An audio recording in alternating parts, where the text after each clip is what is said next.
Hello and welcome back बच्चों अपन ने Italy का यूनिफिकेशन समझ लिया, जर्मनी का यूनिफिकेशन समझ लिया, अपने को ब्रिटेन का यूनिफिकेशन और ब्रिटेन के बारे में क्या हुआ, उसको स्ट्रेंज केस क्यों बोलते हैं, इसके बारे में बच्चों अपने को पढ़ना है जो बाकी है। लेकिन उससे पहले आज मैं आपको बाल्कन्स रीजन के बारे में पहले बताना चाहूंगा। उसके बाद जो अपना नेक्स्ट सेशन यानी नेक्स्ट वीडियो जो होगा वो अपना होगा ब्रिटेन के यूनिफिकेशन के ऊपर। ठीक है, तो बच्चों बाल्कन्स का अगेन जैसे अपन ने इटली का पढ़ा था उसी के साथ उसी के तरह ही अपन बाल्कन्स का पढ़ेंगे। आपके सामने कंटेंट है, इसको आप पहले देख लीजिए। ठीक है, मैं शिफ्ट होता हूँ बाल्कन्स के जियोग्राफिकल एरिया पे। बच्चों आपके सामने देखिए सेंटर में लिखा हुआ है बाल्कन्स और उसके चारों तरफ बाउंड्री बनी हुई है। इसको अगर आप काउंट करेंगे टोटल ये 11 होती है, यानी 11 कंट्रीज। चलो बच्चों स्टार्ट करते हैं। बाल्कन्स बेसिकली एक जियोग्राफिकल एरिया था जिसका रूलर था ऑटोमन टर्की। ठीक है, इसको ऑटोमन एम्पायर भी बोलते थे। ऑटोमन टर्की जो था पूरी बाल्कन्स रीजन का सिंगल एब्सोल्यूट मोनार्क था, मतलब सिंगल रूलर पूरे बाल्कन्स का।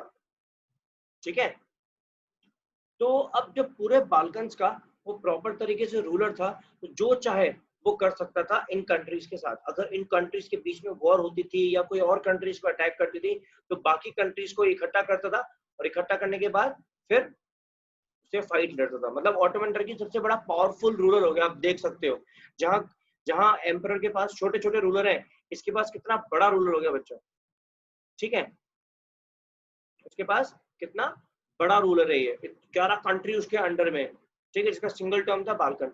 अब जो 11 कंट्री थी वो थी अपनी Croatia, Bulgaria, Albania, Macedonia, Herzegovina, Montenegro, Slovenia, Romania, Greece, Serbia and Bosnia. ठीक है, तो ये 11 कंट्रीज थी। लेकिन 11 कंट्रीज में बच्चों एक कंट्री ऐसी है जो आजाद हो चुकी है। ग्रीस ग्रीस आजाद हो चुका था 1832 में।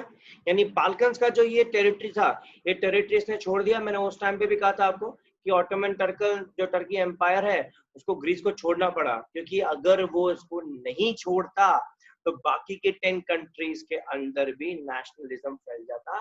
उसको डर था कि ग्रीस को नहीं छोड़ा तो बाकियों के अंदर फैल जाएगा, तो मेरी हुकूमत यानी मेरा पावर, मेरा रूल किसके ऊपर चलेगा फिर। तो यही सोच के ग्रीस को उसने आजाद कर दिया।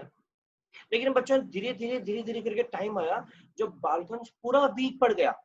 पूरा का पूरा जो था ऑटोमन एम्पायर पूरा वीक पड़ता गया। उसके पास कोई रूलर नहीं था और प्रॉपर तरीके से वो अपनी कंट्री को मेंटेन भी नहीं कर पा रहा था। तो जैसे ही जो बाकी 10 कंट्रीज थी उनको पता पड़ा कि ऑटोमन एम्पायर अब वीक हो चुका है, तो उन्होंने क्या कर दिया, ऑटोमन एम्पायर की सुनना बंद कर दी। मतलब जो बाल्कन्स था वो तो खत्म, जो बाल्कन्स था वो तो बिल्कुल खत्म हो गया, कुछ नहीं बचा, है ना। तो अब क्या होगा, अब इन कंट्रीज का क्या होगा। इन कंट्रीज का क्या हुआ, इन्होंने फटाफट से क्या कर दिया, दिमाग लगाना स्टार्ट किया। इन्हें सोचा कि जैसे मान लो फॉर एग्जाम्पल बल्गेरिया ने बोला कि अब ऑटोमन टर्की की हमको सुननी नहीं है, तो हम क्या करेंगे, मैं अपने टेरिटरी को एक्सपैंड करूंगा। कैसे करूंगा, बल्गेरिया ने अटैक कर दिया बॉस्निया पे। ठीक है, बॉस्निया को भी लगा कि जब मेरे पे अटैक हो तो मैं भी अटैक करूंगा। बॉस्निया ने अटैक कर दिया मैकेडोनिया पे, मैकेडोनिया ने अटैक कर दिया अल्बेनिया पे। ठीक है, अल्बेनिया ने अटैक कर दिया रोमानिया पे, रोमानिया ने अटैक कर दिया हर्जेगोविना पे, हर्जेगोविना ने अटैक कर दिया सर्बिया पे, सर्बिया ने कर दिया स्लोवानिया पे। ऐसे करके एक बहुत गंदा केओस बन गया था। इसकी वजह से बच्चों बाल्कन्स की पूरी टेरिटरी जो थी वो डिस्ट्रॉय हो चुकी। मतलब बाल्कन्स की मतलब न्यू बोल सकते हैं ऑटोमन एम्पायर फिनिश हो चुका था। हर किसी को क्या लग रहा था कि मैं बस अपनी टेरिटरी को एक्सपैंड करूं, अपना जो रूल है उसको एक्सपैंड करूं। ठीक है, देखा जाए तो एक सिविल वॉर पूरे यूरोप कॉन्टिनेंट में, सिविल भी नहीं बोल सकते, बड़ा वॉर सामने आपके आ चुका था। ठीक है, लेकिन अब क्या हुआ, इसके बाद जैसे ये अंडर इनके हाथों से जाता गया, ठीक है, ये जब फाइट कर रहे थे तो फाइट करते करते जो मेजर 4 कंट्रीज थी उस टाइम पे,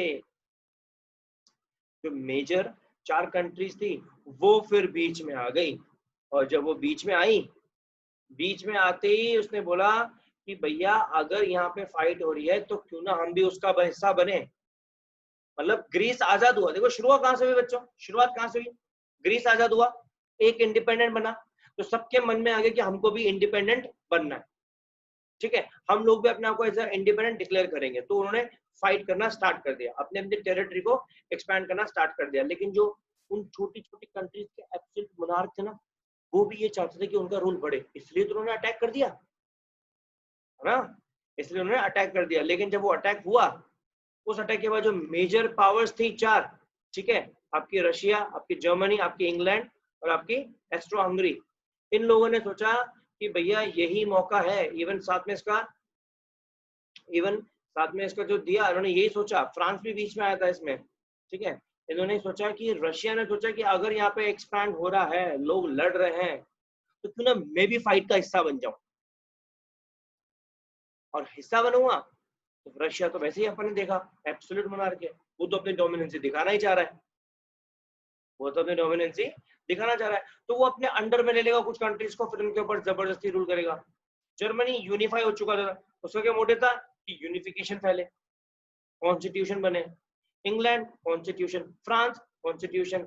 तो बच्चों हर तरफ से अलग अलग एरिया के अकॉर्डिंग अलग अलग कंट्रीज जो है फाइट लड़ रही हैं, वो 10 कंट्रीज आपस में लड़ रही हैं, बड़ी बड़ी मेजर कंट्रीज भी इस वॉर का हिस्सा बन चुकी हैं। तो यही बच्चों, यस, यही रीजन बना कि फाइनली फर्स्ट वर्ल्ड वॉर जो स्टार्ट हुआ, आपको बुक्स के अकॉर्डिंग फर्स्ट वर्ल्ड वॉर ऐसे स्टार्ट हुआ फाइनली।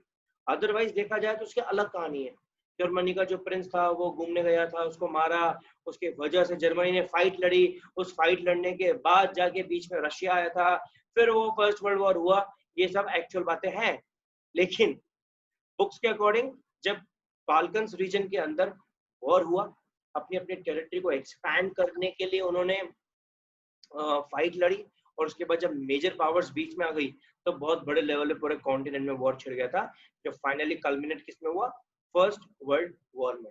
और वहीं से आइडिया आया कि अब पूरे वर्ल्ड में, ठीक है, हमको क्या फैलाना है, नेशन स्टेट्स। ये यूनिवर्सल फिनोमिनन बन गया कि भैया सबको आजादी चाहिए, अब एब्सोल्यूट मोनार्क अब नहीं चलेंगे, अब क्या चलेगा, सिर्फ कॉन्स्टिट्यूशन, क्योंकि नेशनलिज्म स्प्रेड होना स्टार्ट हो चुका है फ्रांस से, ठीक है। आया बच्चों समझ में, ये इसका कंटेंट है, इसका लास्ट पेज है। उससे पहले ये था, आप इसका कंटेंट समझिएगा और रीड करिएगा अच्छे से। बाल्कन्स आप बोल सकते हैं मीडियम लेवल पे इंपॉर्टेंट है, बट इंपॉर्टेंट तो है, तो बाल्कन्स का कंटेंट आपको आना चाहिए, ठीक है। मैं आपको फिर से दिखा देता हूँ, बाल्कन्स का ये बेसिक है, यहाँ से अपने को स्टार्ट करना है, ठीक है। कॉन्फ्लिक्ट्स इन बाल्कन्स, कॉन्फ्लिक्ट हुए जो कंट्रीज के नेम है वो ये नेम है आपके, Romania, Bulgaria, Albania, Greece, Macedonia, Croatia, Bosnia, Herzegovina, Slovenia, Serbia and Montenegro. फिर उसके बाद किस तरीके से इन्होंने लड़ाइयां लड़ी ग्रीस के आजाद होने के बाद। फिर उसके बाद क्या हुआ बच्चों, फिर अपना कंटेंट, ये जो लार्ज पार्ट था बाल्कन्स का, वो अगेन ऑटोमन एम्पायर के अंडर में था, ये पूरी इसकी अंडरस्टैंडिंग हो गई। और लास्ट में किस तरीके से चार मेजर पावर्स जो थी वो आई बीच में, और ultimate first world war start हुआ, ठीक है बच्चों। आया समझ में, इसके आप नोट डाउन कर लीजिएगा, और जो मैंने समझाया है उसको आप उसको रीड करते हुए एक बार फिर सुनिएगा, तब आपको अच्छे से समझ में आएगा, है ना। नेक्स्ट वीडियो में अपन करेंगे ब्रिटेन के बारे में डिस्कस। चलो बच्चों, तब तक के लिए हर बार घर पे रहे, सुरक्षित रहे, बाहर ना निकले, और उसको अच्छे से समझे बच्चों। बाल्कन इंपॉर्टेंट है, मीडियम लेवल से बट इंपॉर्टेंट है, 10 में से 6 बार आ जाता है ना। इसलिए इसको ध्यान से इसका कंटेंट याद करें, और कंटेंट लिखते वक्त या पढ़ते वक्त जो मैंने समझाया है वो समझे, तो और अच्छे से आपको ये क्लियर हो जाएगा। चलिए बच्चों, बाय बाय।